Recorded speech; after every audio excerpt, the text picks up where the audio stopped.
আরও এক ইতিহাসের পাতায় নাম লেখালেন নাহিদ রানা। প্রথমবারের মতো এক রেকর্ড গড়ে রীতিমতো তাক লাগিয়ে দিলেন এই পেসার।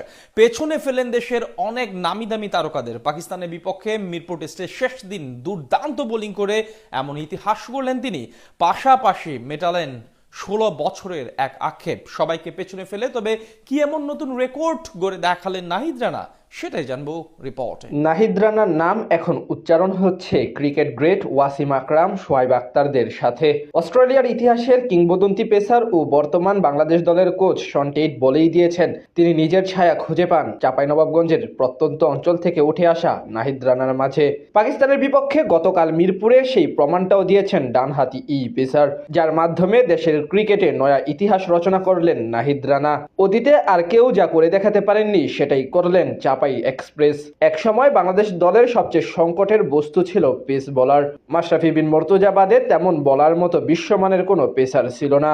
বিশেষ করে টেস্ট ফরম্যাটে সেই আক্ষেপ ছিল দ্বিগুণ। বাংলাদেশের পেসাররা টেস্টে 5 উইকেট পেয়ে ম্যাচ জেতাবেন এমন ভাবনা ছিল কাল্পনিক। তবে নাহিদ রানা, ইবাদত, তাসকিন আহমেদের আগমনে সেই স্বপ্ন এখন অনেকটাই পূরণ হয়েছে, যার সর্বশেষ উদাহরণ নাহিদের গতকালের স্পেল। পাকিস্তানের বিপক্ষে দ্বিতীয় ইনিংসে রীতিমতো অগ্নি ঝরিয়েছেন তিনি। প্রতিপক্ষ ব্যাটারদের দারুণভাবে নাস্তানাবুদ করে তুলে নিয়েছেন ফাইফার। মিরপুরে প্রথম ইনিংসে মাত্র 1 উইকেট পাওয়া রানা দ্বিতীয় ইনিংসে 40 রান খরচায় শিকার করেছেন 5 উইকেট। এমন দুর্দান্ত পারফরমেন্সে 16 বছরে খরা কাটানোর পাশাপাশি প্রথম বাংলাদেশি হিসেবে একটি নতুন রেকর্ডও নিজের করে নিয়েছেন তিনি, যেটা ইতিহাসে অতীতে করে দেখাতে পারেনি কোনো টাইগার পেসার। বাংলাদেশের 26 বছরের টেস্ট ইতিহাসে কোনো ম্যাচে চতুর্থ ইনিংসে 5 উইকেট সহজে ফাইফার নিতে পারেননি কোনো ফাস্ট বোলার, সেটাই এবার করে দেখালেন নাহিদ রানা। এতদিন টেস্টে চতুর্থ ইনিংসে বাংলাদেশের পেসারদের মধ্যে সেরা বোলিং ফিগার ছিল তাসকিন আহমেদের। 2023 সালে আফগানিস্তানের বিপক্ষে 37 রান খরচায় 4 উইকেট নিয়েছিলেন তিনি। এছাড়া 2021 সালে জিম্বাবুয়ের বিপক্ষেও 4 উইকেট শিকার করেছিলেন তাসকিন। নাহিদ ও তাসকিন ছাড়া আরও একজন পেসার চতুর্থ ইনিংসে 4 উইকেট পেয়েছিলেন।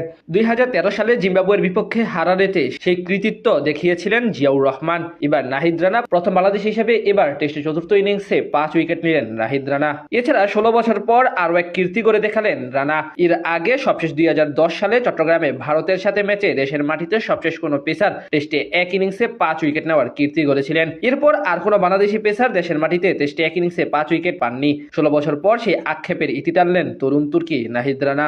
এমনিতে দেশের মাটিতে চতুর্থ ইনিংসে বল করার সুযোগ পান না পেসাররা, তার উপর মিরপুর মানে সবসময় স্পিনারদের রাজত্ব। সেখানে রানার এমন স্পেল এবং এত রেকর্ড নিশ্চিতভাবে বিশেষ। এই ম্যাচে তার বোলিং পারফরমেন্সের উপরে ভর করেই এমন দুর্দান্ত জয় তুলে নেয় বাংলাদেশ দল। ম্যাচের গুরুত্বপূর্ণ সময় সৌদ শাকিল ও মোহাম্মদ রিজওয়ানকে ফিরিয়েই মূলত আসল কাজটা করে দেখিয়েছিলেন রানা। চাঁপাইনবাবগঞ্জের সেই প্রত্যন্ত অঞ্চল এবং মধ্যবিত্ত পরিবারে জন্ম নেওয়া নাহিদ রানার এমন এগিয়ে যাওয়া নিশ্চিতভাবে দেশের জন্য এক গৌরবের এবং গর্বের।